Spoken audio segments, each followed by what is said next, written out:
Litre petrol भर जाता था उसमें। ये सब दौर देखते हुए 20 साल की उम्र जब थी, पढ़ाई लिखाई छोड़ दिया गया, शादी विवाह हो गया।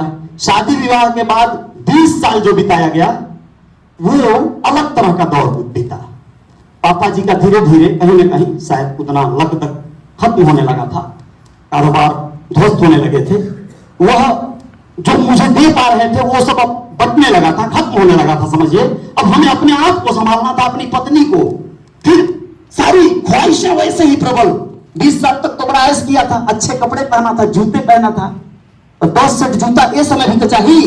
ये सब ख्वाहिशें और ज्यादा मुझे अब कार्य करने के लिए विवश करने लगी कि वो मेंटेनेंस कैसे मैं रखूं। हीरो बनने की ख्वाहिश मुंबई लेकर जाती है, गायक बनने की ललक लेखक बनाती है, गीत लिखता हूं, और ये सारी ख्वाहिशें स्टूडियो तक लेकर जाती है। यानी बिल्कुल एकदम अप्रत्याशित तरीके से, जैसे मुझे गाइडलाइन नहीं मिल पाया। कोई ये नहीं बोला कि ना ना ना कहां बंबई जाओगे।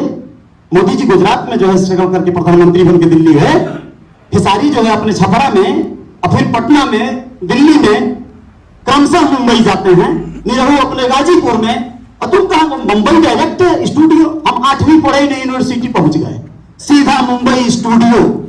स्टूडियो में पैसे खर्च होना और वो सारी चीजें, मतलब उल्टा हो गया, कार्यक्रम उल्टा चलने लगा। उल्टा हुआ तो उल्टा असर आया। सीखे कुछ नहीं थे, गाने पहुंच गए एकदम वीआईपी लग्जरियस जगह पे।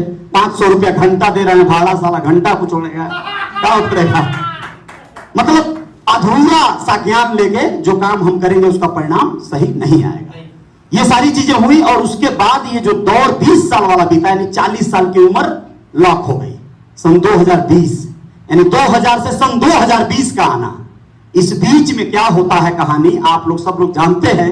लॉकडाउन एक ऐसी त्रासदी आई, उसके पहले तक मैं आप लोगों को बताऊं, उन 20 वर्षों में विश्वास करिएगा आप लोग, 20 काम किया हूं मैं, 20 तरह का काम। अभी वो लड़की जो काम कर रही है, सुष्मिता नाम है ना तुम्हारा, विश्वास करो मैं तुम्हें एकदम दावे के साथ कह सकता हूं, तुम बहुत जागरूक और बहुत मेहनती हो। तुम्हें देख के मुझे अपना याद आया कि कोई काम करने की कर्मठता ऐसी होनी चाहिए, ललक और सोच, और किसी भी काम को करिए तो गंभीरता से करिए। मैं हर कार्य को गंभीरता से किया, विश्वास करिए।